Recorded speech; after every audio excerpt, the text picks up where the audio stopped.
आप सभी को शुभ एक ही संध्या। लिखा है आपने। परिंदों को मंजिल मिलेगी यकीनन, ये फैले हुए उनके पर बोलते हैं। खामोश रहते हैं वो लोग अक्सर, दुनिया में जिनके हुनर बोलते हैं। आप सभी को मेरा प्रणाम। इस साप्ताहिक रविवार में अ, जैसे कि आप सभी जानते हैं कि हम हर बार किसी विशेष अतिथि को बुलाते हैं।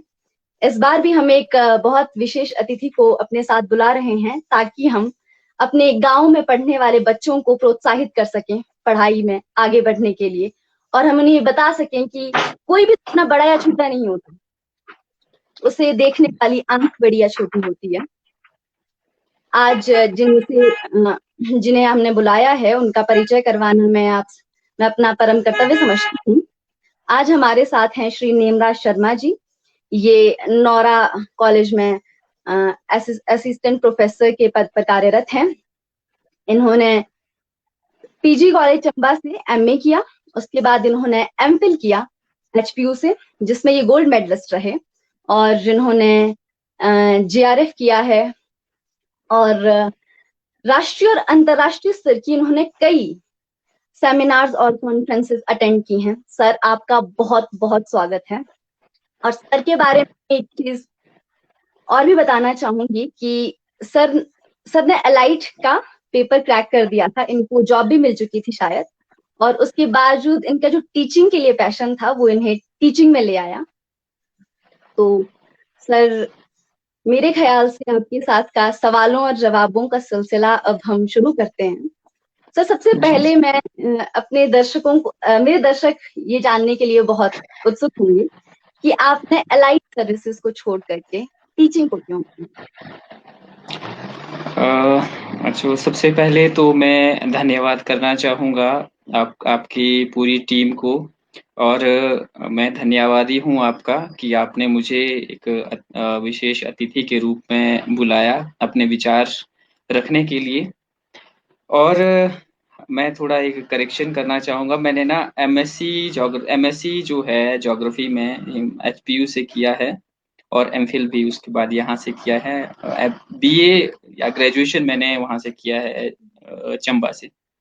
और जहाँ तक एलाइड सर्विसेज का वो सवाल है कि आपने कहा कि आपने क्यों छोड़ा, तो एक्चुअली इसके पीछे बहुत सारे रीजन थे। एक तो मैं ना मेरा पैशन रिसर्च और टीचिंग में था, और मैं हमेशा से टीचिंग या रिसर्च में ही जाना चाहता था। और मतलब टीचिंग मेरे को एक ऐसा नोबल प्रोफेशन लगता है जिसमें हम डायरेक्ट मतलब मोटिवेट कर सकते हैं यंग माइंड्स जो सोसाइटी के हैं। और I think that it is the best platform to motivate young minds of society, and I found the teaching as a most valuable and noble profession in all the professions of the world. एक और मुझे लगा कि teaching एक ऐसा profession है जहाँ पर मतलब हम जो हमारे जो यंग माइंड्स होते हैं उनको एक मतलब चैनलाइज कर सकते हैं। जो यंग माइंड्स होते हैं उनके पास मतलब सबसे ज्यादा जो एंथुजियाज्म, एनर्जी और जो पोटेंशियल होता है कुछ करने का, तो उनको हम ना चैनलाइज कर सकते हैं। उनकी ऊर्जा को एक मतलब सही दिशा दिखाकर, सही मार्ग दिखाकर उनको चैनलाइज कर सकते हैं।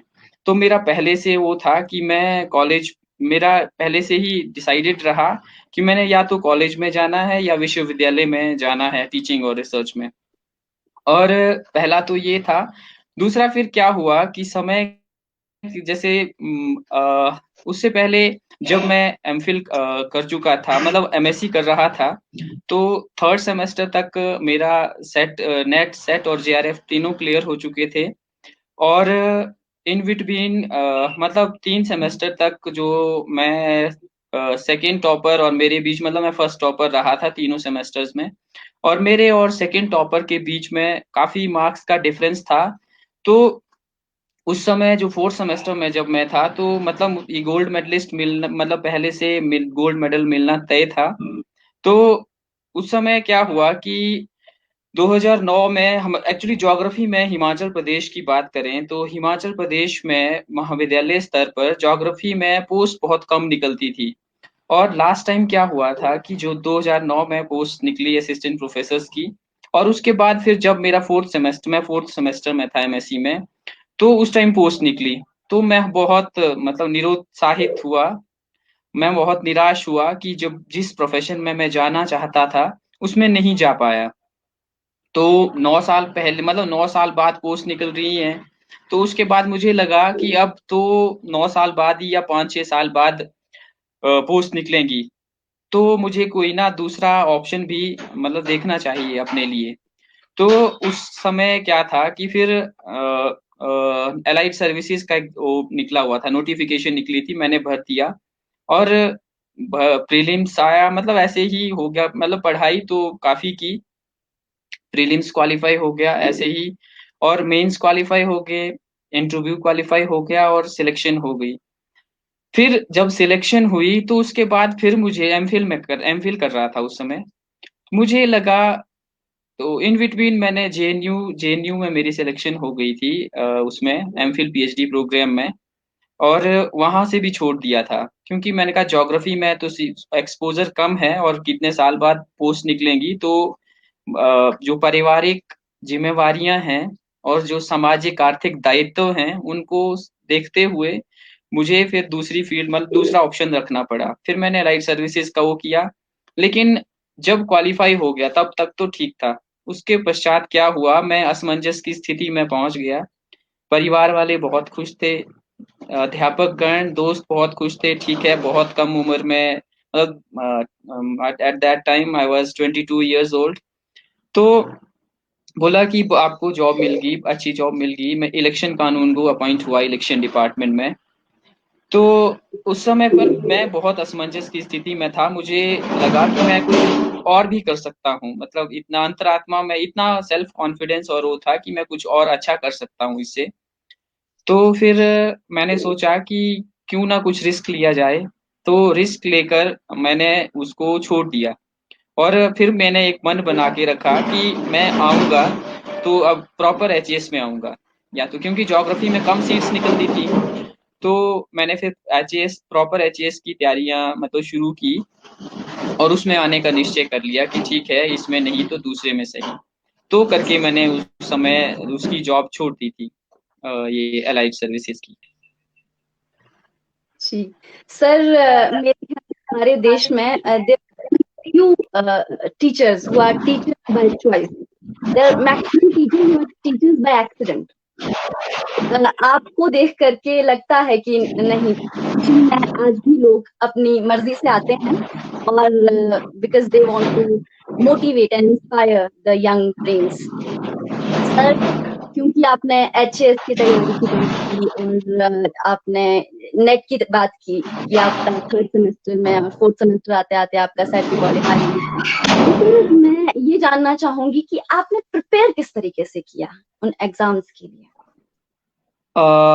देखिए मैम, जहाँ तक प्रिपरेशंस की बात है, चाहे वो B it competitive exams, B it net, B it slate और बी इट जेआरएफ, चाहे कोई भी कॉम्पिटिटिव एग्जाम है, तो I don't find any exam tough, कि कोई भी एग्जाम जो है टफ नहीं होता है। ये मेरे व्यक्तिगत विचार हैं कि कोई भी एग्जाम टफ नहीं होता है, लेकिन उसके लिए हमें कॉन्टिन्यूअस स्टडी चाहिए होती है, रेगुलरिटी चाहिए होती है, डेडिकेशन चाहिए होती है, रिगरस स्टडी चाहिए होती है, और प्रॉपर, फिर हमें प्रॉपर स्टडी मटेरियल चाहिए होता है कि जो चीजें हम पढ़ रहे हैं, या सपोज कि हम डेडिकेटेड हैं, कॉन्टिन्यूअस रेगुलरिटी के साथ, पंक्चुअलिटी के साथ लगे हैं, लेकिन स्टडी मटेरियल हमारा अच्छा नहीं है, तो भी अच्छे उसमें हम नहीं जा सकते हैं।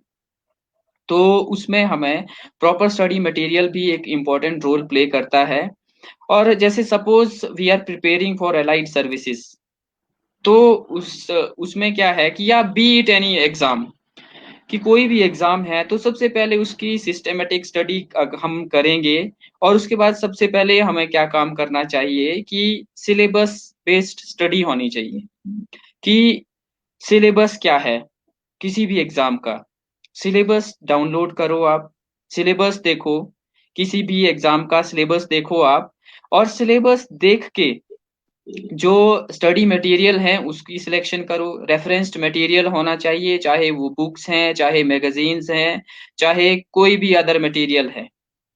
तो उसमें फिर हमें देखना है कि उसमें फिर सेक्शनल स्टडी देखनी है हमने, कि जैसे सपोज हम अलाइड सर्विसेज की बात कर रहे हैं, तो उसमें सेक्शनल स्टडी में कि उसको सेक्शनल मीन्स कि जो out of 100% how many percent, कितना जो है आप जो मतलब कितना परसेंट आपका इंडियन जैसे पॉलिटी से आ रहा है, कितना ज्योग्राफी ऑफ इंडिया से आ रहा है, कितना हिमाचल प्रदेश का जीके है, कितना जीके हमारा इंडियन इकोनॉमी से आ रहा है, कितना परसेंटाइल जो कितने परसेंटेज जो क्वेश्चंस हैं वो करंट अफेयर्स से आ रहे हैं। तो ये हमें देखना चाहिए। और फिर उसके बाद क्या करना होता है कि सिलेबस वाइज डिवीजन कर दिया हमने कि इतने इतने परसेंट जो है वो आ रहे हैं। उसके बाद क्या करना होता है कि जो एक सेक्शन है जैसे ज्योग्राफी ऑफ इंडिया या जो जनरल नॉलेज ऑफ हिमाचल प्रदेश, उसमें फिर देखो कि कौन कौन से कंटेंट हैं। कंटेंट देखो, कंटेंट जब हमें हमारे पास है, उसके बाद कंटेंट के बाद जो सेक्शनल स्टडी है कि प्रीवियस ईयर्स पेपर आप देखो, लास्ट 10 to 15 years, और जितना आप कर सकते हैं उतना देखो, और उन सब में जो टॉपिक कवर हैं उन टॉपिक्स को नोट करो, उन सेक्शनल डिविजन्स में जो अलग अलग सब मतलब सब्जेक्ट्स या कंटेंट हैं तो उनमें देखो। फिर उसमें हमें मतलब उस हिसाब से स्टडी करनी होती है। तो उस स्टडी को फिर मतलब उसमें आपको स्टडी उस हिसाब से देखो कि कंटेंट वाइज आपने को कर लिया, सेक्शन वाइज कर लिया, टॉपिक वाइज कर लिया, और जब सारा कंप्लीट कर लिया उसके बाद जो है आप प्रीवियस ईयर्स पेपर्स जो हैं उसके कंटेंट और उसके टॉपिक सिलेक्ट करके उनको रिवाइज करो। तो वह अगर ऐसा कोई फॉलो करता है, मतलब मुझे बाकी इतना ज्यादा तो कोई वो है नहीं, लेकिन मैंने इतना किया, खुद का वो देता हूँ मैं, खुद का एग्जांपल, मैंने इतना सा पढ़ा था। उससे पहले मुझे इतना ज्यादा कोई एक्सपोजर नहीं था एलाइड सर्विसेज या इसमें सिविल सर्विसेज के उसमें। मैं क्योंकि अपना ज्योग्राफी सब्जेक्ट में ही वो करता था, तो ज्यादा इतना वो नहीं रहा। पर उस समय मैंने इतना तैयारी किया, लेकिन हाँ, रेगरस डेडिकेशन, ऑनेस्टी, टाइम तो चाहिए। जैसे हम उस टाइम क्या करते थे, दिन को मतलब ऐसा था, दो दो चीजें चलाई हुई थी मैंने। तो उस समय क्या था कि दिन को 10 बजे से लेके शाम को 5 बजे तक मैं लैब में होता था, रिसर्च का काम चला होता था। फिर रात को हम मतलब लाइब्रेरी 24 में जाके रात को 8:30 बजे से रात को 2-2 3-3 बजे तक हम मतलब मैं अलाइड सर्विसेज के उसमें रहता था। तो मैंने प्रीलिम्स मेंस इंटरव्यू कैसे निकल गया, मुझे इतना कोई मतलब ज्यादा टफ नहीं लगा, कठिन कार्य नहीं लगा मुझे ये। अच्छा जी सर। सर, ऑडियंसेस में से कोई समीक्षा जी पूछ रही हैं कि आपकी सफलता में आपके दोस्तों का कितना योगदान रहा। तो हम सब जानना चाहेंगे कि दोस्तों का कितना योगदान रहा। मैडम, दोस्तों का तो बहुत योगदान रहता है। देख, एक्चुअली जब हम किसी उसमें बात करते हैं मतलब सफलता में, दोस्तों का बहुत योगदान रहता है, क्योंकि दोस्त बहुत महत्वपूर्ण भूमिका निभाते हैं हमारी सफलता में।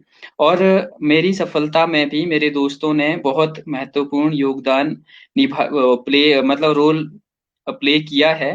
जिसमें हमारा एक्चुअली जो हमारा सर्कल होता है वो बहुत डिपेंड करता है किसी भी व्यक्ति की व्यक्तिगत सफलता, मतलब उसके आसपास जो उसके मित्रगण हैं उनके ऊपर बहुत निर्भर करता है।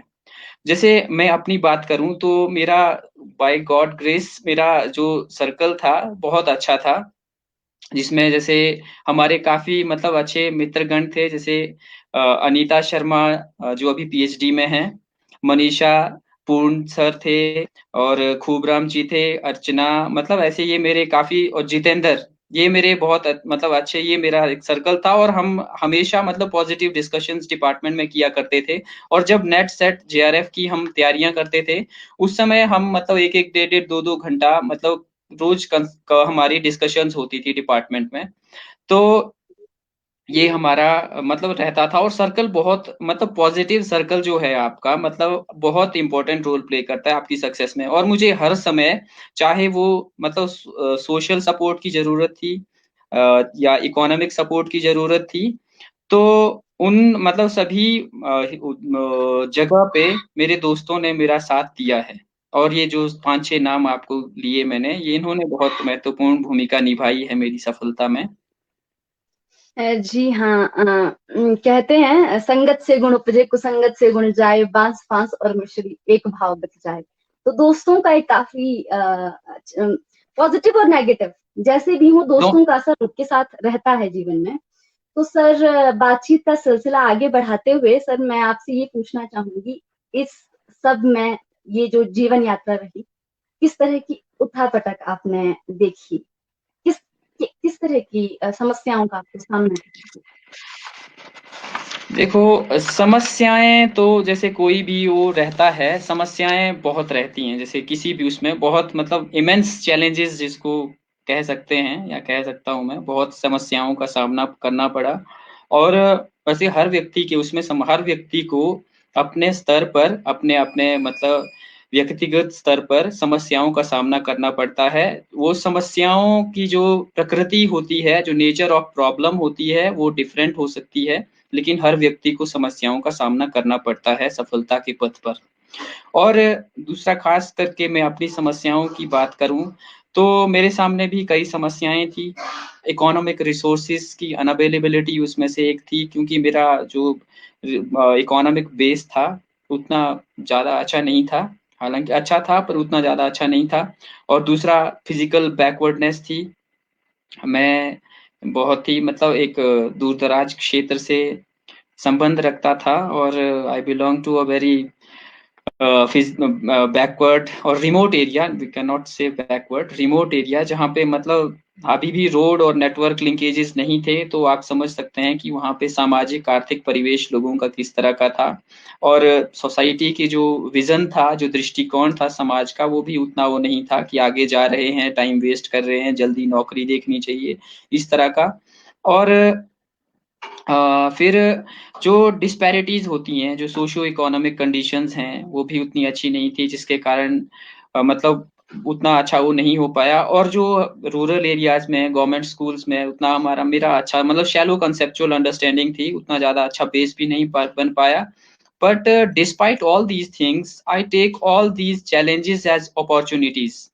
एंड मैं खुद को मतलब मैंने इन सभी को मतलब चैलेंजेस ना मानते हुए मतलब इनको अपॉर्चुनिटीज की तरह लिया, कि मैं इतना लकी हूँ या फॉर्चुनेट हूँ कि मुझे इन सभी चैलेंजेस का सामना करना पड़ रहा है। और इन चैलेंजेस का सामना मैंने किया। जी बिल्कुल सर, और एक शेर भी है कि सुर्खरू होता है इंसान मुसीबत के आने के बाद, रंग लाती है हिना पत्थर पे घिस जाने के बाद। सर, संदीप कुमार जी का एक मैसेज था कि वो जानना चाहते हैं कि अलाइड सर्विसेज के लिए कोई स्पेशल टिप क्या देना चाहेंगे सर आप? अ, देखो, एलाइड सर्विसेज के लिए सबसे पहले तो आपको जो बताया मैंने, हमें dedication, regular study material, proper हमारा material, systematic study, honesty, dedication, quest, appetite, इन सभी चीज़ों की ज़रूरत है। उस एक्सक्लूडिंग दैट, आपको हम जो स्टडी मटेरियल है हमारा, वो बहुत अच्छा होना चाहिए। जैसे अलाइड सर्विसेज के लिए, प्रीलिम्स के लिए, आप प्रीलिम्स या मेंस दोनों के लिए आप जो हैं, जैसे अलग अलग सेक्शनल उसमें हम स्टडी करते हैं। जैसे इंडियन पॉलिटी के काफी सारे क्वेश्चन पूछे जाते हैं। तो इंडियन पॉलिटी के लिए आप एम लक्ष्मीकांत की एक बुक है, वो आप ले सकते हैं, या एनसीईआरटी की बुक्स हैं +1 एंड +2 की, खास करके इंडियन कॉन्स्टिट्यूशन एट वर्क और एक पॉलिटिकल थियरी। ये दो बुक्स बहुत इंपॉर्टेंट हैं एलाइड सर्विसेज के लिए। और एम लक्ष्मीकांत की जो बुक है वो, और मॉडर्न हिस्ट्री ज्यादातर, क्योंकि हिस्टोरिकल पार्ट में मॉडर्न हिस्ट्री आती है, तो मॉडर्न हिस्ट्री को एनसीईआरटी अच्छे से कवर करती हैं। और एनसीईआरटी के अलावा एक स्पेक्ट्रम पब्लिकेशन की एक बुक है मॉडर्न हिस्ट्री की, उसको आप ले सकते हैं, बहुत अच्छी बुक है। और एक मॉडर्न हिस्ट्री की बुक है, बिपिन चंद्रा ने लिखी हुई है, काफी अच्छे राइटर हैं, उन्होंने काफी अच्छे तरीके से मतलब कंसाइज वे में मॉडर्न हिस्ट्री को लिखा हुआ है, वो ले सकते हैं। और ज्योग्राफी ऑफ इंडिया के लिए आप माजिद हुसैन हैं, या spectrum comprehensive geography of India DR Khullar की है, उसको परचेज कर सकते हैं।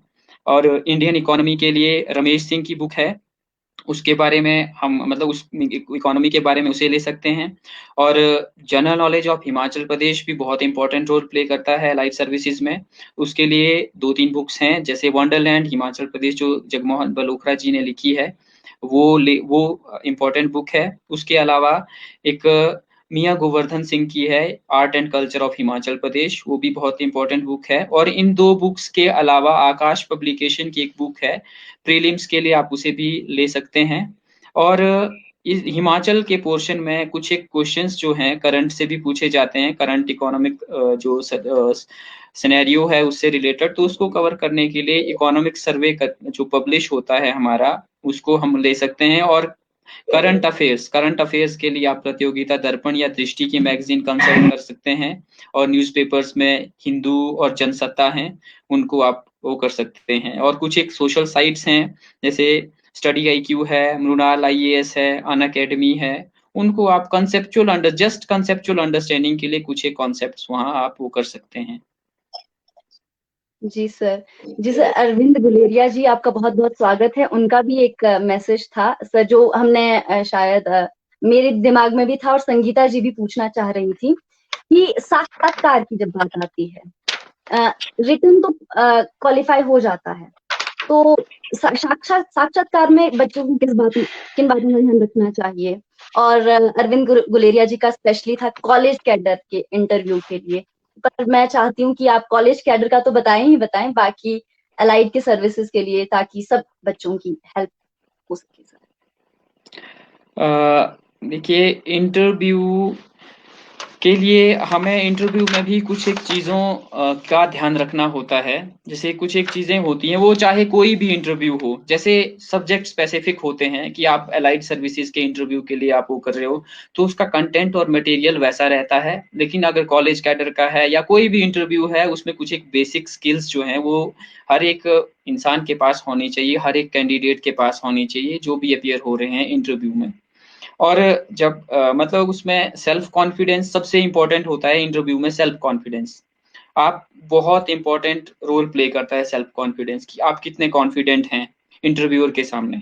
ठीक है, क्योंकि जब इंटरव्यू जैसे बाहर, तो जब हम इंटरव्यू रूम में एंटर होते हैं तो एक अलग प्रकार का ही भय हमारे मन में जागृत होता है। मतलब बहुत एक डर सा मतलब इंटीरियर फियर जैसा वो फील होने लगता है। लेकिन अगर आप सेल्फ कॉन्फिडेंट हैं, तो इसमें कोई मतलब ज़्यादा वो नहीं आती है। और पहले से जो सेल्फ प्रमोशन, मतलब जो इंटरव्यू में जब आप जाते हैं, तो सेल्फ प्रमोशन ऑफ सूटेबिलिटी, ये बहुत इंपॉर्टेंट रोल प्ले करता है। कि सपोज जिस किसी जॉब के लिए आप जा रहे हैं, तो आपको ऐसा उनको मतलब इंटरव्यूअर्स को ऐसा प्रिटेंड करवाना पड़ता है, ऐसा आपको फील कराना पड़ता है कि we I am the suitable candidate for this post, for this said post. और दूसरा है कि जिस इंटरव्यू के लिए आप जा रहे हैं, उसके बारे में पहले रिसर्च करिए। Research about the institution, work and ethics. जिस पोस्ट के लिए आप जा रहे हैं, उसके नेचर ऑफ जॉब क्या है, उसके बारे में पता होना चाहिए। जैसे सपोज कॉलेज कैडर के इंटरव्यू के लिए जा रहे हैं, सपोज जैसे ज्योग्राफी के लिए ही मैं जा रहा हूँ, तो मुझे ज्योग्राफी का पता होना चाहिए, वास्ट नॉलेज होना चाहिए ज्योग्राफी के बारे में, बेसिक कॉन्सेप्चुअल अंडरस्टैंडिंग होनी चाहिए। कि और फिर इंस्टीट्यूशन के बारे में, कि हायर एजुकेशन में अपॉइंट होते हैं, तो हायर एजुकेशन के बारे में प्रॉपर वो होना चाहिए सब्जेक्टिव नॉलेज के बाद। और नेचर ऑफ जॉब कैसे रहेगा, किस तरह से हम डील करेंगे, और एथिक्स के बारे में कि कौन कौन से एथिक्स उसमें रहेंगे, मतलब कौन कौन से किस तरह से नैतिक जिम्मेवारियां उसमें रहेंगी, तो उसके लिए पहले से प्रिपेयर होना चाहिए। और जो कुछ एक मोस्ट कॉमन क्वेश्चंस होते हैं, उनको हमें मतलब पहले से प्रैक्टिस कर लेनी चाहिए। और सबसे इम्पोर्टेंट बात कि ब्रीफ इंट्रोडक्शन अपनी ऐसी इतनी मतलब परफेक्ट होनी चाहिए कि इंटरव्यूअर जो है इम्प्रेस हो जाए। ब्रीफ इंट्रोडक्शन पहले ही तैयार कर लेनी होती है। और आंसर जो हैं आपके, जो आंसर्स आप करते हैं, वो शॉर्ट एंड कंसाइज होने चाहिए, ज़्यादा लंबा नहीं चलना चाहिए, और कंसाइज होने चाहिए। नो तो अगर आपको नहीं आता है कोई क्वेश्चन, तो आप मतलब नो कर सकते हैं, उसमें कोई बड़ी वो नहीं होती है, क्योंकि आप ऑलरेडी आपका नॉलेज जो है चेक हो चुका होता है प्री और मेंस में। तो इंटरव्यू में तो सिर्फ आपको अपना वो दिखाना, सेल्फ कॉन्फिडेंस और आपकी मैनेजरियल स्किल्स दिखानी होती हैं।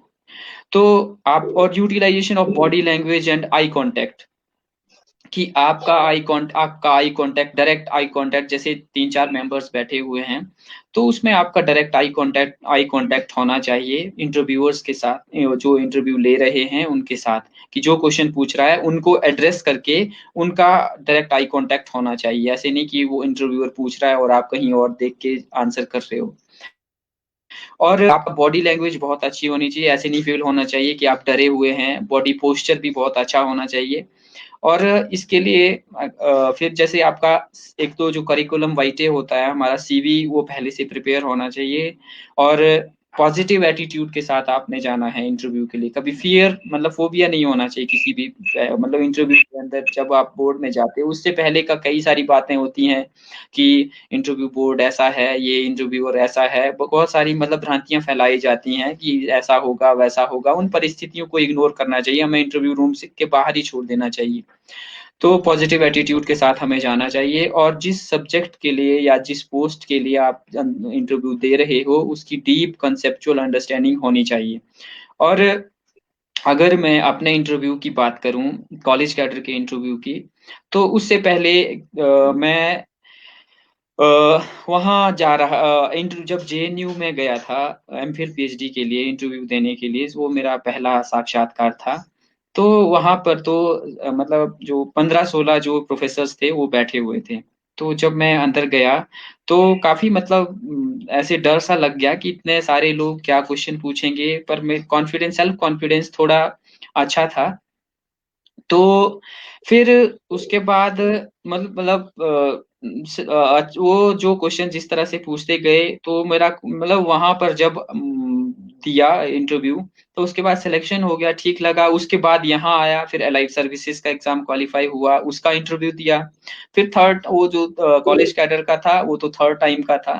तो उतना ज्यादा मुझे कोई परेशानी नहीं आई, क्योंकि फिर तो अच्छा वो हो चुका था, इंटरव्यू देने की स्किल्स आ चुकी थी। और इंटरव्यू से पहले मैंने काफ़ी प्रैक्टिस भी की थी, मॉक इंटरव्यूज़ जिसको कहते हैं। और मेरे जो आइडियल हैं डॉक्टर बी आर ठाकुर, उन्होंने मुझे काफ़ी मतलब पहले से ही हम प्रैक्टिस करवाई थी, जैसे फॉर्मल इंटरव्यूज़ लिए थे उन्होंने। तो मतलब काफ़ी प्रोफेशनल टाइप का इंटरव्यू रहा था मेरा, और काफ़ी अच्छा वो रहा था। सर की हेल्प, मतलब सर ने काफ़ी वो किया था।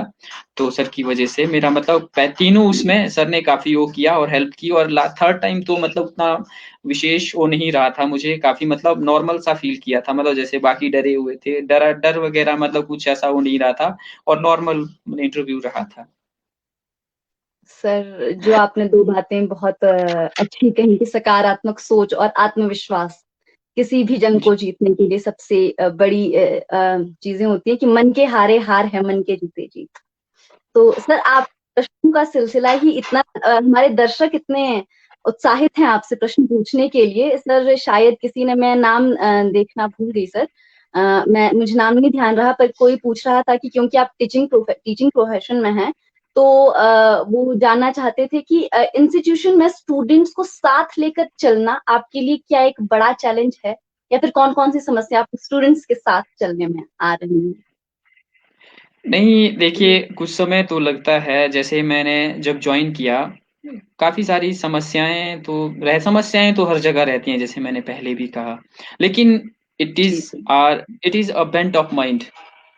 जो ये सारी हम जिनको समस्याओं का नाम देते हैं ना, ये समस्याएं वास्तव में होती नहीं हैं। ये सारी अपॉर्चुनिटीज होती हैं, कि आप उस जो अपॉर्चुनिटी आपके सामने आ रही है, आपने उसमें कैसे खुद को अच्छा प्रस्तुत करना है। वो अपॉर्चुनिटी है आपके पास, समस्या नाम की तो कोई चीज ही नहीं है। तो अगर मैं अपनी बात करूं, तो जब मैं पहले कॉलेज गया, तो मेरा मतलब काफी जो एज मेरी 23 एज थी। तो उस समय काफ़ी समस्याएँ आई, मतलब मेरा फ़िज़ीक भी थोड़ा, मैं वीक था, और काफ़ी मतलब वो था। तो मतलब कई बच्चे मेरे से भी बड़े होते थे, और कई तो डेट ऑफ बर्थ भी मेरे बराबर ही थी कइयों की। तो उस समय पहले-पहले प्रॉब्लम आई, बच्चे थोड़ा सीरियस नहीं लेते थे। लेकिन जब पढ़ाना शुरू किया, मतलब कैंपस में दूसरे और साइंस और कॉमर्स के जो होते थे, लेकिन अपने स्टूडेंट्स तो काफी मोल्ड हो जाते हैं वैसे। जब आप क्लास में जाते हो तो क्लास कंट्रोल टीचिंग में मतलब पहले एक रहता है, तो उसमें तो कोई प्रॉब्लम नहीं आई। बट बच्चों को जैसे हम कॉलेज में बात करते हैं, तो कॉलेज के बच्चे जो हैं उतने मतलब उनको चैनलाइज करने में थोड़ी परेशानियां आती हैं, क्योंकि उस कॉलेज में जो है बहुत सारी अट्रैक्शंस और भी होती हैं। तो उसमें क्या है कि मतलब अरे परे दूसरी जगहों में बच्चे जो हैं आकर्षित, दूसरी जगहों में आकर्षित होते रहते, तो उनको अपने साथ लेकर कैसे चलना है वो टीचर की मैनेजेरियल स्किल्स के ऊपर डिपेंड करता है। पहले पहले तो समस्याएं आती हैं, कोई सुनने की कोशिश नहीं करता, लेकिन आपको निरंतर उस कार्य में लगे रहना पड़ता है। और मैं मतलब अपने व्यक्तिगत उस अनुभव की बात करूं तो मुझे भी बहुत सारी समस्याएं आई। तो पहले मतलब बच्चों का इंटरेस्ट ही नहीं होता था स्टडी में। फिर थोड़ा थोड़ा मैंने शुरू किया कि जैसे बीच बीच में कॉम्पिटिटिव एग्जाम्स के लिए अलग से क्लासेस वगैरह चलाई, उसमें तीनों स्ट्रीम्स के बच्चों को पढ़ाता था मैं एक्स्ट्रा 4:30 से 5 बजे तक या 3 से 5 बजे तक। और बीच में फिर जैसे उनके क्विज क्विज शुरू करवाए। और यूथ फेस्टिवल के लिए जब जाते थे तो ग्रुप 1 के लिए मैं उसका कोऑर्डिनेटर बना, तो और उसके लिए बच्चों की तैयारियां करवाई। तो धीरे धीरे बच्चे खुद ही समझ में मतलब जो आना चाहते हैं उन्होंने पार्टिसिपेट किया, और बच्चे मोबिलाइज हुए, चैनलाइज हुए, और निरंतर वो कार्य आगे चला हुआ है। सर बहुत उम्दा जो आपने बात कही कि समस्याओं को अपॉर्चुनिटीज की तरह देखिए, समस्याओं का समाधान तभी निकलेगा। सर हर एक व्यक्ति के जीवन में कोई प्रेरणा स्रोत रहता है। आपके जीवन में वो प्रेरणा स्रोत क्या रहा? मैं ये जानना चाहती हूँ, और मेरे सारे दर्शक ये जानना चाहते हैं कि क्या रहा वो, जिसके लिए लगा कि मुझे खुद के हालात बदलने। देखिए प्रेरणा स्रोत तो जैसे कई बोलते हैं पहले से कि भाई मेरा स्वामी विवेकानंद जी रहे, महात्मा गांधी रहे, ऐसा है सच मेरे कोई प्रेरणा स्रोत नहीं रहे। पर ये था मेरे एक्चुअली जो मोटिवेशन मिली मेरे को, जो मोटिवेट हुआ मैं जिनसे, वो सेक्शनल मोटिवेशन कहूंगा कि अप टू ग्रेजुएशन कहीं और से मोटिवेट हुआ मैं, ग्रेजुएशन में कहीं और से हुआ, और आफ्टर ग्रेजुएशन कहीं और से हुआ। तो जैसे ग्रेजुएशन तक तो क्या है कि अलग जो टीचर्स थे उनसे वो हुआ, उतना एक्सपोजर भी नहीं था, क्योंकि मैं सरकारी स्कूल से पढ़ा हुआ हूँ अभी, मतलब मेरी रूरल गवर्नमेंट स्कूल से मेरी मेरी एजुकेशन है हुई है। तो उतना ज्यादा एक्सपोजर नहीं मिला मेरे को उस समय। लेकिन जब कॉलेज में आए तो कॉलेज में हमारे जो ज्योग्राफी डिपार्टमेंट है, खासकर ज्योग्राफी डिपार्टमेंट था गवर्नमेंट कॉलेज चंबा में, उनमें एक दो टीचर्स हुआ करते थे हमारे, डॉक्टर प्रोमिला ठाकुर एंड जगदीश चंद। तो उन्होंने काफी मोटिवेट किया ज्योग्राफी के लिए, ज्योग्राफी पढ़ने के लिए, और क्विज और वो पार्टिसिपेट करने के लिए। तो यूथ फेस्टिवल वगैरह में और उसमें भी काफी पार्टिसिपेट किया, कॉलेज लेवल पे काफी मतलब वो किया, और फिर उसके बाद इंटरेस्ट बनता गया। तो उसके बाद जब यूनिवर्सिटी में मैं आया तो उन्होंने मेरे को वो किया। तो उस फिर उसके बाद अलग मतलब जो यहाँ पे जो ज्योग्राफी डिपार्टमेंट में मैं सबसे ज्यादा प्रभावित हुआ जो डॉक्टर B.R. ठाकुर और प्रोफेसर T.D. शर्मा जी से। और जो डॉक्टर B.R. ठाकुर थे उन्होंने मुझे बहुत प्रेरित किया, और मैं उन्हीं को, वही मेरे जीवन के आदर्श हैं। और मैं इतना मतलब उनके व्यक्तित्व से इतना अधिक प्रभावित हूँ कि मैं अपने उसको मतलब मैं चाह मतलब मैं वो करता हूँ, कोई भी कार्य करता हूँ तो ये लेकर करता हूँ कि मुझे सर की तरह बनना है।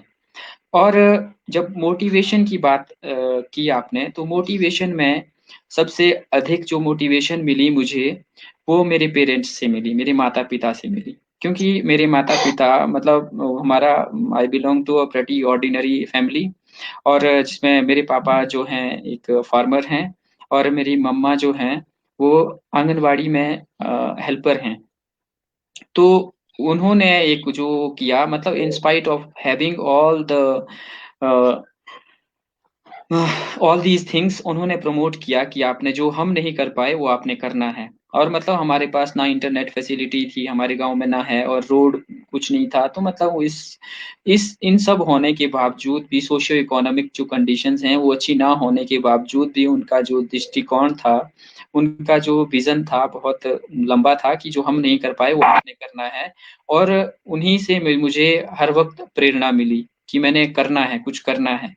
और उसके पश्चात जो फिर जब मेरे को पता चला कि ज़िंदगी क्या है, किस तरह से करियर क्या है, कैसे मैंने लेना है, तो उसमें जो डॉक्टर बी आर ठाकुर हैं और जो मेरे चाची हैं अंजू ठाकुर जी, तो उन्होंने बहुत प्रेरित किया। तो बीच में जैसे कई बार हम ना जब स्टूडेंट चाहे कितना भी अच्छा हो, कई बार ना ऐसे मौके आते ही हैं कि हम फ्रस्ट्रेट हो जाते हैं।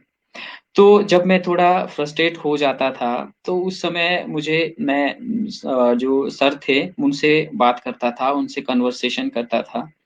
तो कोई महीने में जैसे 1-2 बार, और जो उनके साथ वो कन्वर्सेशन होती थी, वो मुझे इतना चार्ज कर देती थी, मतलब इतना पॉज़िटिव वाइब्स मेरे अंदर आ जाती थी, इनकलकेट हो जाती थी, कि जब रात को मैं लाइब्रेरी में जाता था, तो कई बार तो ऐसा भी होता था कि सुबह 7 बजे, 8 बजे तक लाइब्रेरी में ही होता था मैं 24 में ही। तो बहुत मतलब पॉजिटिव वाइब्स उनसे मिलती थी।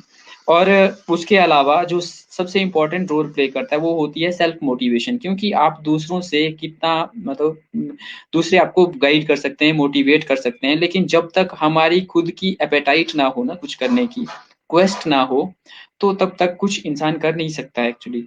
तो जब भी मैं मतलब इन काफ़ी विपरीत परिस्थितियाँ भी आई। जब परेशान होता था तो एक लाइन मैंने रूम में लिखी हुई थी हॉस्टल में। तो दीवार में मैंने लिखा हुआ था कि एक वो लाइन्स होती थी, उनको मैं रिपीट करता रहता था और वही बार-बार दोहराता रहता था जब भी थोड़ा ऐसा कुछ परेशान अगर होता था कि ख्वाब टूटे हैं मगर हौसले अभी ज़िंदा हैं। मैं वो शख्स हूँ जिससे मुश्किलें भी शर्मिंदा हैं। तो उसमें मैं खुद को ही मोटिवेट करता रहता था कि I I can do, I can do, I will do and I will definitely do. तो वही होता था कि एक तो और सब मोटिवेशन की अगर बात करूँ तो पेरेंट्स, टीचर्स और सेल्फ, 3 मतलब मोटिवेशन मेरे लिए सोर्स ऑफ मोटिवेशंस रहे, और जो सपोर्ट रहा मेरे फ्रेंड्स का, वो काफ़ी मोटिवेट करता था मुझे। जी सर, बहुत बड़ी बातें कही आपने सर। इन सब चीजों में मैं एक बात मतलब अपने दर्शकों को भी बताना चाहूंगी, और जो तैयारियां कर रहे हैं उस हर एक छात्र को, कि ये देखना आसान होता है कि किसी को नौकरी मिल गई या फिर कोई अच्छी नौकरी कर रहा है। ये कई बार ये चीजें छुप जाती हैं कि उसने पूरी पूरी रात बैठ करके पढ़ाई की है, उसने पूरी पूरी अपनी कई रातें काली की हैं, और कई बार दोस्तों के साथ बाहर जाना छोड़ा होता है, तब जाकर के वो वहां पहुंचा होता है। खुद की तलाश से संगीता जी ने एक प्रश्न पूछा है आपसे कि अगर एक अध्यापक के तौर पर आप सोशल वर्क करना चाहें, समाज समाज सेवा करना चाहें, तो क्या रास्ता निकालेंगे आप?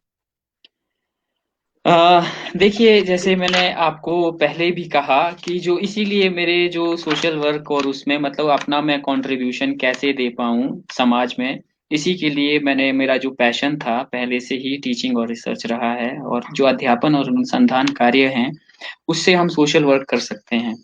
जैसे मैं अगर एलाइड सर्विसेज़ में भी जा सकता था, लेकिन वहाँ मेरा ना जो एक्सपोज़र रहना था, जो फ़ील्ड ऑफ स्टडी रहनी थी, वो लिमिटेड रहनी थी।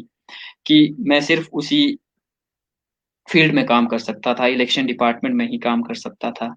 लेकिन इसके बारे में जैसे टीचिंग के बारे में एक हमारे टीचर हुआ करते थे हिंदी के, उनकी कुछ एक उन वो लाइन वो बोला करते थे कि सुंदर सुर सजाने को साज बनाता हूँ, नौसिखिए परिंदों को बाज बनाता हूँ, चुपचाप सुनता हूँ शिकायतें सबकी, तब दुनिया बदलने की आवाज़ बनाता हूँ। समंदर तो परखता है हौसले पक्षियों के, और मैं डूबती कश्तियों को जहाज बनाता हूँ। तो इसमें वो शिक्षक की उपयोगिता के बारे में बात करते रहते थे कि शिक्षक कैसे समाज में अब मतलब अपना योगदान दे सकता है। तो वैसे ही अगर मैं सोशल वर्क की बात करूँ, तो सोशल वर्क जो है टीचिंग, एक सोशल वर्क जैसे टीचिंग क्लासरूम टीचिंग तो है ही है। लेकिन उसके अलावा सोशल वर्क में मैंने ऐसा एक व्यक्तिगत स्तर पर शुरू किया था कि मैं सभी जो बच्चे थे जो मतलब जिनका जो सामान्य परिवार से संबंधित थे और जैसे भी कॉलेज में थे हमारे, तो उनको मैंने अलग से अपने स्टडी मटेरियल को छोड़कर मतलब अपने क्लासेस को छोड़कर मैं उनके लिए अलग से ज्योग्राफी तो मेरा सब्जेक्ट तो ज्योग्राफी है, लेकिन मैं उनको हिस्ट्री पढ़ाता था, इकोनॉमिक्स पढ़ाता था, पॉलिटिकल साइंस पढ़ाता हूँ और सभी सब्जेक्ट करंट अफेयर पढ़ाता हूँ। ज्योग्राफी ऑफ हिमाचल प्रदेश या जनरल नॉलेज ऑफ हिमाचल प्रदेश पढ़ाता हूँ। मतलब उनको कॉम्पिटिटिव एग्जाम्स के लिए तैयार करवा रहा हूँ। और दूसरा ये है कि जैसे जहाँ जितने मेरे को अवसर प्राप्त हुए अपने संस्थान में भी, कि किसी बच्चे को कोई समस्या आ रही हो, शैक्षणिक गतिविधियों में समस्या आ रही हो, या उसको एक्सपोज़र कैसे प्रदान कर किया जा सकता है, कोई बच्चा अच्छा है, किसी को कहीं भी वो हो, तो उसमें मैं प्रत्यक्ष तौर पर उनकी सहायता करता हूँ अपने व्यक्तिगत स्तर पर। तो ये एक मैं समझता हूँ कि ये मैं एक तरह से समाज में अपना मतलब जितना एक योगदान दे सकता हूँ, बहुत मतलब है तो बहुत कम, पर इतना मैं मतलब करने की कोशिश करता हूँ अपने स्तर पर। सर एक किताब, एक कलम और एक अध्यापक चाहें तो दुनिया बदल सकते हैं, और अध्यापन के कार्य से बेहतर सामाजिक कार्य और कोई हो ही नहीं सकता। मेरा तो ये मानना है। सर मैक्सिमम जो हमारी आजकल की पीढ़ी है वो सिर्फ ये चाहती है, क्योंकि मैंने मैक्सिमम सभी को वो कहते हुए सुना है, यार एक अच्छी सी जॉब मिल जाए बस, उसके बाद वो खत्म। तो मतलब एज ए यंगस्टर शायद मैं भी यही चाहती हूँ कि यार एक अच्छी सी जॉब मिल जाए बस, उसके बाद लाइफ सेट है। सर क्योंकि आप एक हार्ड वर्कर हैं और इतना हार्ड वर्क करके आपको जॉब मिली है, सर क्या आपका भी सिर्फ जॉब करना है, फिर नेक्स्ट आगे क्या करना चाहते हैं? जी देखो, जैसे इसमें एक तो जैसे आपने कहा कि व्हाट अबाउट नेक्स्ट, और क्या बोलते हैं कि सिर्फ जॉब करना ही एक उद्देश्य है। तो इसके संदर्भ में ना मैं दूसरे उसमें लूँगा कि इसमें ना मुझे एक जो पोएम है, हमारे टाइम में एक पोएम थी ग्रेजुएशन में, all the words a stage, William Shakespeare उसके राइटर थे। उसमें वो कहते हैं कि पूरी दुनिया जो है एक रंगमंच है, एक ड्रामा है, जिसमें सभी को अपना रोल निभाना पड़ता है, और ये सभी रोल जो हैं समय के साथ बदलते रहते हैं। तो इसमें मैं दूसरी तरह से लूँगा कि वे हमारा जो जीवन है, उसमें मतलब 7 स्टेजेस की उन्होंने बात की थी कि अलग-अलग स्टेजेस पे हमने अलग-अलग अपना कंट्रीब्यूशन देना होता है लाइफ में। तो वैसे ही मैं भी एक आशावादी दृष्टिकोण रखता हूँ कि भविष्य में ऐसा है कि रहूँगा तो मैं टीचिंग और रिसर्च के उसमें ही। टीचिंग और रिसर्च ही मेरा पैशन है और मैं इसी में रहूँगा। लेकिन अगर मुझे प्रमोशन का कोई वो मिलता है कि मैं स्तर अगर बदलूँगा, या विश्वविद्यालय स्तर पर कोई मुझे मौका मिलता है, अगर मैं कैपेबल होता हूँ, तो मैं ज़रूर उसके लिए भी निरंतर कार्यरत रहूँगा। लेकिन इसके बारे में मैं ज़्यादा वो नहीं हूँ, क्योंकि क्या बोलते हैं, वर्तमान समय में जो पद और जो दायित्व मुझे मिला है, उनको निभाना ही वर्तमान समय में मेरी प्राथमिकता है। बाकी रही विकास की बात, तो विकास तो एक निरंतर प्रक्रिया है। ये तो एक चलती रहेगी, और ऐसा नहीं है, मैं वर अभी भी लर्निंग मेरा पैशन है, लर्निंग मेरी हैबिट है। तो ये तो मैं लर्न करता ही रहूँगा, और जो एकेडमिक और जो आपका हमारा रिसर्च का डिस्कोर्स है, इसमें मैं प्रमोशन मतलब अपना वो करता रहूँगा। सिर्फ जॉब ही मेरा एकमात्र लक्ष्य नहीं है। अगर जॉब सर होता तो मैं एलाइड सर्विसेज़ को ऑप्ट कर सकता था। जी सर, बिल्कुल बिल्कुल। सर अभी एक खूबसूरत सा मैसेज किसी ने शबनम मेहता जी ने शायद किया किया था। जी शबनम मेहता शन्नू जी ने, कि सर मैं आपको अपना रोल मॉडल मानती हूँ और आपके जैसा बनना है। सर कैसा लगता है जब कोई ये कह दे कि आपके जैसा बनना है? क्या स्टूडेंट्स मिलते हैं कि सर आपके जैसा बनना है, और उस वक्त कैसा लगता अ, देखो, अभी तो मेरे को इतना ज़्यादा मतलब अभी तो 2 ढाई साल ही मुझे प्रोफ़ेशन में हुए हैं। लेकिन अच्छा लगता है कि कोई आपको मतलब इस तरह से नहीं कि आपको मतलब अच्छा इस वे में लगता है कि को ऐसा नहीं कि आप जो हैं, आपकी तरह कोई बनना चाहता है। अच्छा इसीलिए लगता है क्योंकि आवाज़ आ रही है आपको? है? जी सर, आपकी आवाज आ रही है। थोड़ा इधर म्यूट हो गया था। तो इस वे में नहीं अच्छा लगता कि कोई आपकी तरह बनना चाहता है, कि आप इतने अच्छे बन चुके हैं। इस अच्छा इसलिए लगता है कि आप शायद मुझे लगता है कि शायद मैं ऐसे कार्य कर रहा हूँ कि कोई तो संतुष्ट है मेरे कार्यों से, या एक मतलब पॉजिटिव एनर्जी और जनरेट होती है हमारी बॉडी में, मेरी बॉडी में, कि मैं कुछ और अच्छा करूं, कि कोई तो मुझसे प्रेरित है। ऐसे नहीं कि मुझे अच्छा इसलिए लगता है कि मैं बहुत वो हो गया हूँ, मेरे से प्रभावित हैं सारे, या मेरी तरह कोई बनना चाहता है, बल्कि अच्छा इसीलिए लगता है कि मैं ऐसे कार्य कर रहा हूँ, या कि मेरे कार्यों से कोई प्रभावित है, कि वो भी कुछ अच्छा मतलब, तो उससे इस ये परिणाम या ये रिजल्ट निकलता है कि मैं अच्छे अच्छे मार्ग पर प्रयासरत हूँ, या अच्छे कार्य में कर रहा हूँ। Okay okay. सर, खुद की तलाश में एक मैसेज आया है कि वो पूछना चाह रहे थे कि एक अध्यापक के तौर पर आपको क्या लगता है कि अभी क्या सीखना आपको बाकी है? देखो, एक अध्यापक के तौर पर अभी बहुत सारी चीजें मतलब समय के साथ ही इंसान सीखते हैं। अ, और अध्यापक के तौर पर बात करूं तो सबसे जो मुख्य विशेषता अध्यापक की होती है कि कैसे वो बच्चों के साथ अपनी कन्वर्सेशन मतलब लाइवली कन्वर्सेशन करे, और किस तरह से मतलब कॉन्सेप्चुअल अंडरस्टैंडिंग इतनी अच्छी हो कि बच्चों को वो समझ आ सके, ऐसा कि बच्चों को वो समझा सके जो भी आप कॉन्सेप्ट थियरीज या जितने भी जो भी चीज आप पढ़ा रहे हैं, तो उन सभी चीज़ों को बच्चों तक पहुँचा सके। एक तो कम्युनिकेशन, कि कम्युनिकेशन आपका ना मतलब कि जिस लेवल जो कम्युनिकेशन है उसमें सुधार करना है, कि किस तरह मतलब एक ऐसा कम्युनि वे ऑफ कम्युनिकेशन हो कि उस मतलब बच्चों तक मतलब अपनी बात को आराम से कम्युनिकेट कर पाऊँ। और बाकी बहुत सारी स्किल्स हैं, जो समय के साथ अभी तो उतना ज़्यादा मुझे मतलब कई सारी बहुत सारी चीज़ें हैं जो सीखनी है।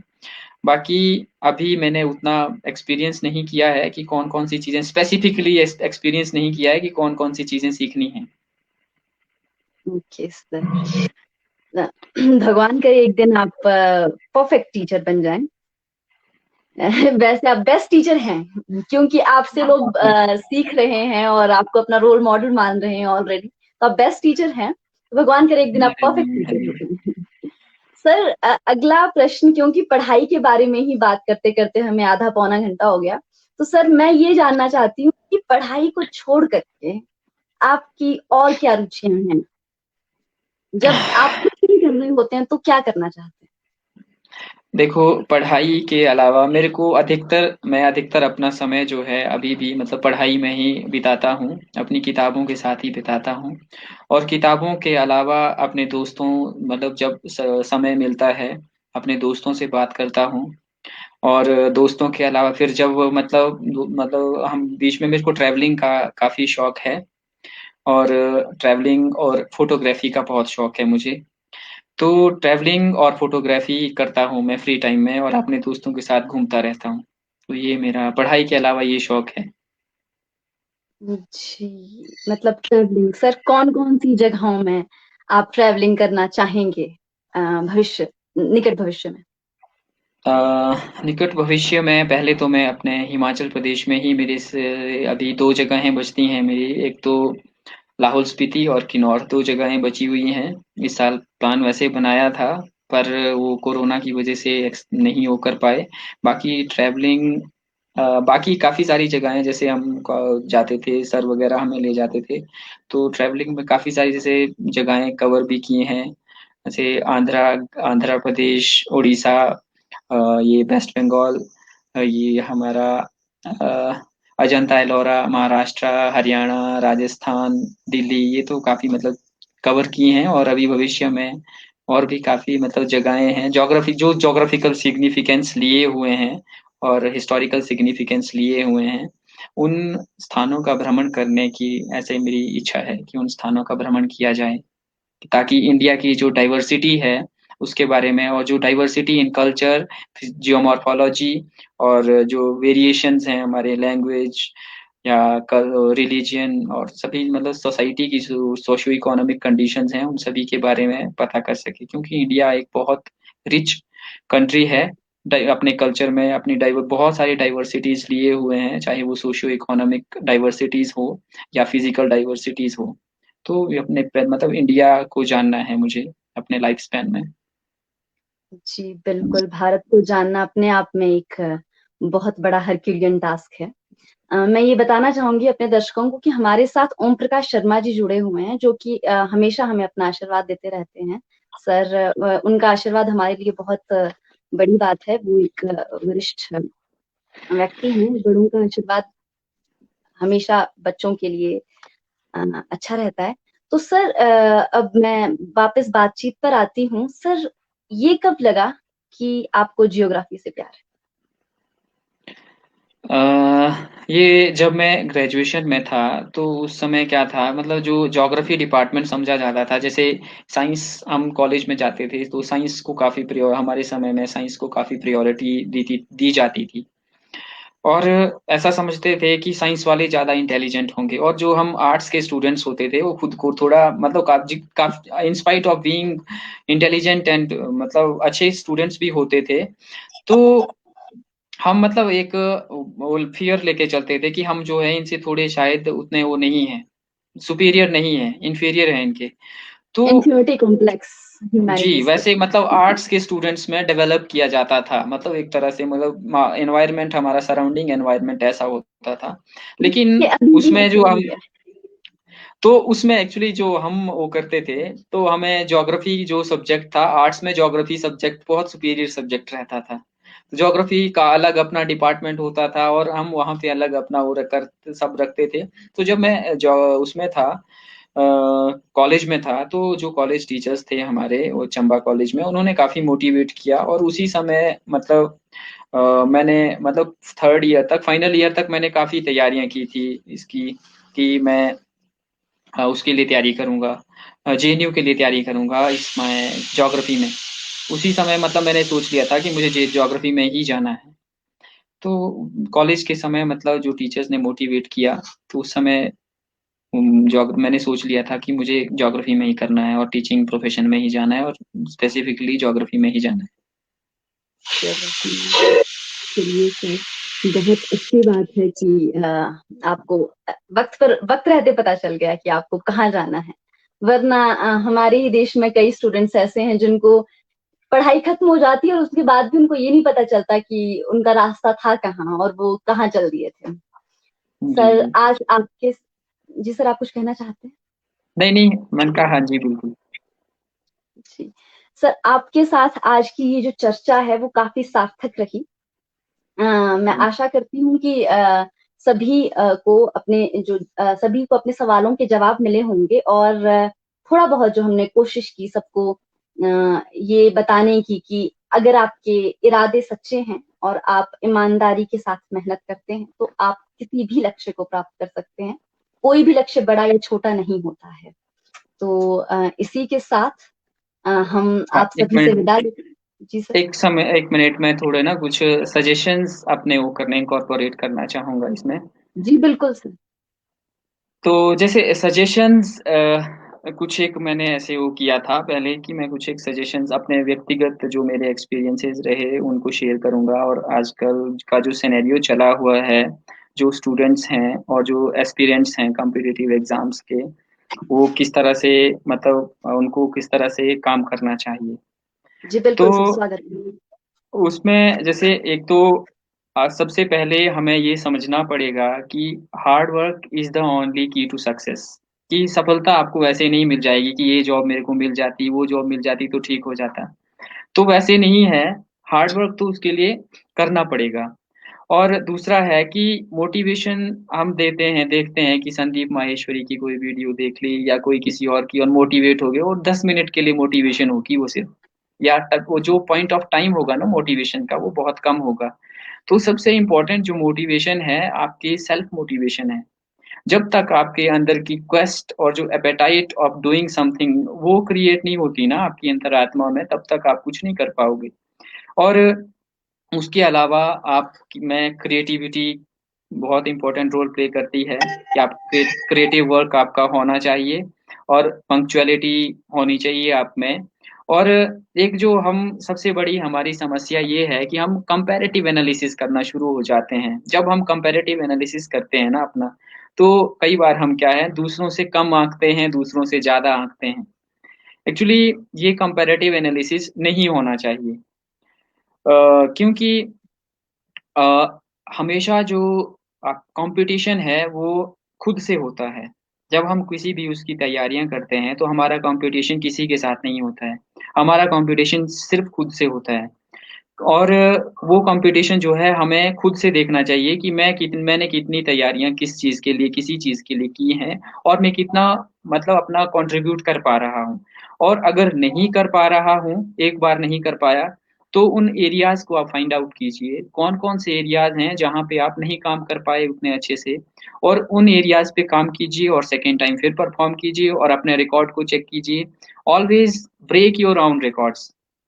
और उसमें और उसके अलावा पॉज़िटिविटी, पॉज़िटिविटी भी बहुत एक इम्पोर्टेंट रोल प्ले करती है। और एक जो स्टेटमेंट है कि you become what you think, so think positive, कि आप वैसे ही बन जाते हैं जैसे सोचते हैं। अगर आप पॉज़िटिव सोचोगे तो पॉज़िटिव बन जाओगे, लेकिन अगर आप नेगेटिव सोचते हो तो वैसे ही फिर उस कॉम्प्लेक्सिटी में ही उलझते रहोगे। और इसके अलावा जो वर्तमान समय के मैं कुछ बात रखना चाहूँगा, जो वर्तमान समय में जिस तरह की समस्याएँ आ रही हैं और जो मतलब स्टूडेंट्स हैं, कहते हैं कई बार एग्ज़ाम देते हैं और एग्ज़ाम के बाद पूछा जाता है कि एग्ज़ाम कैसा रहा? तो कई बार बोलते हैं बहुत टफ था, इस बार ऐसा है, आउट ऑफ सिलेबस था या पैटर्न ठीक नहीं था, उतना मेरे को एग्ज़ाम तो ईज़ी था, पर मैं पढ़ नहीं पाई, थोड़ा और पढ़ पाया होता या पढ़ पाई होती तो हो सकता था। तो काफ़ी सारी वो अपनी बातें बताते हैं। तो इस संदर्भ में उन्हें ये भी देखना चाहिए कि उन्होंने जो ये बातें कर रहे हैं कि मतलब पेपर टफ था या उनको या फिर बोलते हैं कि सरकार ऐसा नहीं कर रही है या अनएम्प्लॉयमेंट का रेट इतना बढ़ चुका है। लेकिन what about your dedication? What about your preparations? कि आपने कितना तैयारी की? आपने कितनी प्रिपरेशंस की, कितनी डेडिकेशन के साथ की, कितनी ऑनेस्टी के साथ की और उसका कितने परसेंट वहाँ पे दिया? अगर कोई ये सब करता है, उसके पश्चात उसको बोलने की आवश्यकता नहीं पड़ती है कि हम जो हैं सरकार ऐसा कर रही है या वैसा हमारे साथ हो रहा है या हमारा पेपर क्वालीफाई नहीं हो रहा है। और वर्तमान जो हमारी जनरेशन है, उसके बारे में ना एक आजकल द हिंदू में एक आर्टिकल आया हुआ था 4G जनरेशन। चेतन भगत ने ये आर्टिकल वो किया था। बहुत अच्छा आर्टिकल है ये। तो उन्होंने 4G जनरेशन को 4G जनरेशन मीन्स कि ऐसी जनरेशन जो जिनके पास अवेलेबिलिटी है इंटरनेट की, एक्सेस है, जो चीप डाटा है, उसका एक्सेस है। तो इसमें क्या हो रहा है, उन्होंने फॉरगॉटन जनरेशन का नाम दिया है। 4G generation means forgotten generation, कि जो डिस्ट्रैक्शन है, जो मोबाइल फ़ोन्स हैं हमारे, और however mobile phone is a very useful device, but they are just matlab but our generation what they are doing, they are just wasting their valuable or useful 4 to 6 hours or even 8 to 10 hours in a day on Facebook, Instagram, WhatsApp, or googling some uh, non requirable material. So then what happened, they escaped from reality and remain busy on social media and solving the social media and solving the many issues like Bollywood conspiracies, nation development, unemployment, politics, corruption and poverty, इन सभी चीजों के ऊपर बात करते रहते हैं।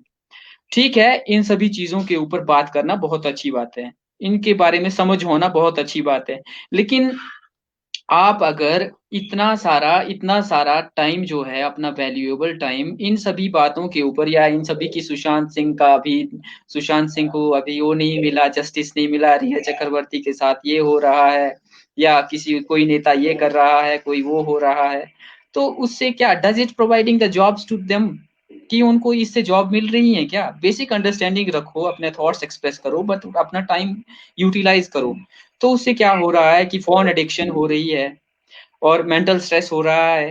Reading capacity इतनी कम हो चुकी है कि किताब पकड़ते ही 10 मिनट किताब साइड रख रहे हैं आज की जो जनरेशन है, जो 2000 के बाद मतलब मेजॉरिटी कि 2000 के बाद की जो जनरेशन है वो किताब पकड़ते ही ठीक है 10 मिनट के बाद में पढ़ लूंगा या पढ़ लूंगी, ठीक है, तो उससे फ्रस्ट्रेशन आ रही है और एंटायर जनरेशन एडिक्टेड हो चुकी है फोन्स के उसमें। तो उसको जो चेतन भगत हैं उन्होंने फॉरगॉटन जनरेशन का नाम दिया है, which is absolute waste of time, their valuable waste of time.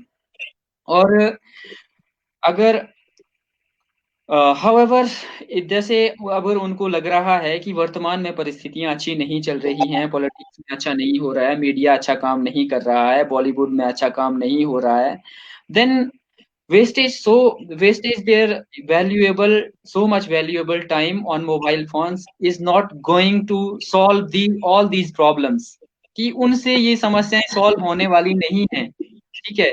तो use your mobile phones always for useful purposes.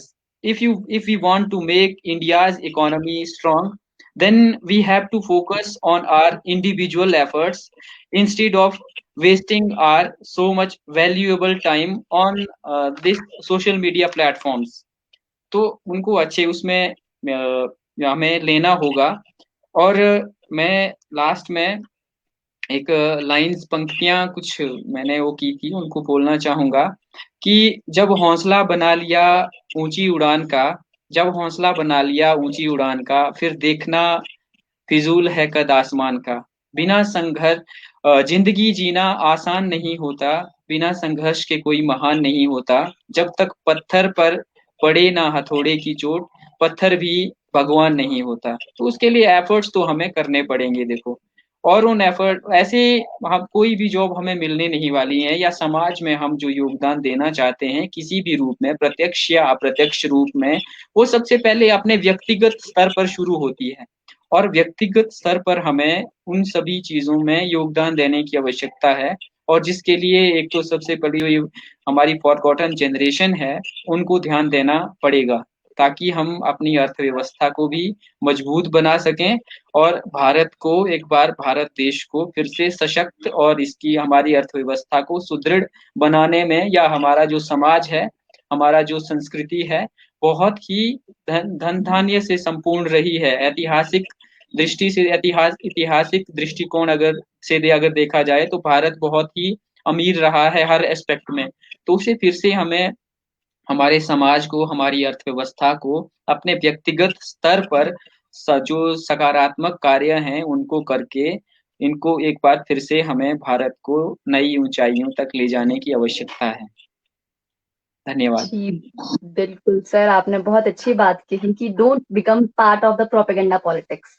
और दूसरी बात सर, स्वामी दयानंद सरस्वती ने मेरे ख्याल से कहा था कि वेदों की और लौटो। और मेरे ख्याल से हम ये जो फॉरगॉटन जनरेशन है हमारी, हमें एक नारे की जरूरत है, किताबों की ओर लौटो। तो सर इसी किताबों की और लौटो के इस नारे के साथ हम अब आज की इस वार्ता को यहीं समाप्त करते हैं। आप सभी दर्शकों का हमारे साथ जुड़ने के लिए बहुत बहुत शुक्रिया। और सर आपका इतनी अच्छी बातें और एक सार्थक बातचीत के लिए आपका भी बहुत बहुत शुक्रिया। आप सभी को नमस्कार। धन्यवाद।